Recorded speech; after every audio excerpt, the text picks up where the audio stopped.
I think this would be the visual equivalent on the Odd Shopper channel of just how bad it could get before I get benched.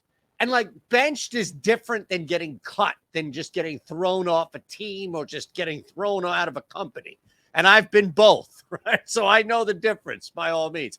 But like this is pretty much as absurd and close to as ridiculous as it could get right here before somebody steps in. Ben Raza steps in. Alex Baker steps in. Our CEO, Tom Laffey, who brought me in this place, is like, dude, what the fuck are you doing? That's what would be what you see behind me. And I would, in fact, be the digital version of Paxton Lynch. A guy who had been sacked on the radio, a guy who had been sacked on TV, and now on the internet. Like the triple crown for me, Paxton Lynch, the only guy ever to be benched in the NFL, the CFL, the USFL, and now the XFL. We got to talk about his team. It's the thumbs up subscribe edition of the XFL's best bets. Let's keep it rolling here. All right. We have good momentum coming into Sunday. We go with the Brahmas, baby. That's right. Sign me up for the Brahmas. Nothing wrong with San Antonio week 1. I thought they played fine. And Jack Cohn, shout out to Chris Karen, our executive in charge of all things production. He loves himself some Jack Cohn. Look, he played fine. The offense moved the football. It was a situation where you had good running attack mixed with a decent passing game for San Antonio. Their defense was there, by the way, all in that game, really up until the end of it. No issues with San Antonio's play just overall. The difference here is who they're going up against. Orlando is just piss poor bad. So fucking bad.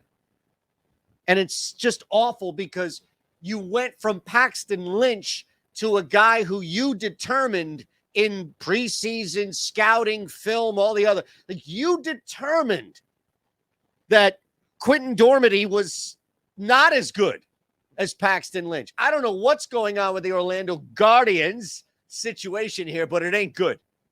It's a disaster, and it's not a team in any sport that you would want to bet on going through these types of situations. You don't want any of this shit. You want to stay far away from this shit. That's the difference. Looking at this opener here, San Antonio, just a better team. 3 is no longer a key number. I'd argue 3, 4, 5 would be key numbers in the XFL at this point. 4 is okay to lay because Orlando's just not going to be able to do much. All right. And that's where we begin. Paxton Lynch's squad goes down. He's probably not even going to be quarterbacking that. All right. Before we get to this next game here, let me tell you what's going on at DraftKings. Super easy. All right. Let's get some flexing going here. I just need you to sign up below. Take 90 seconds out of your life. It's a really cool offer that's probably going to be going away soon. So you, for whatever reason, are not on DraftKings. That's fine. We're here to fix that. All right. Even Paxton is on DK. So what the hell are you doing?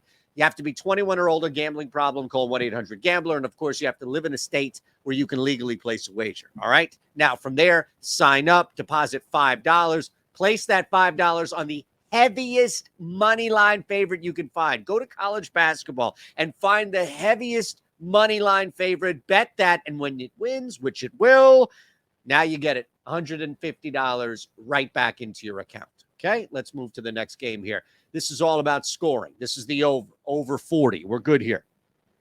The biggest, I don't even know if it's an issue. Houston's defense, I think, is really legit.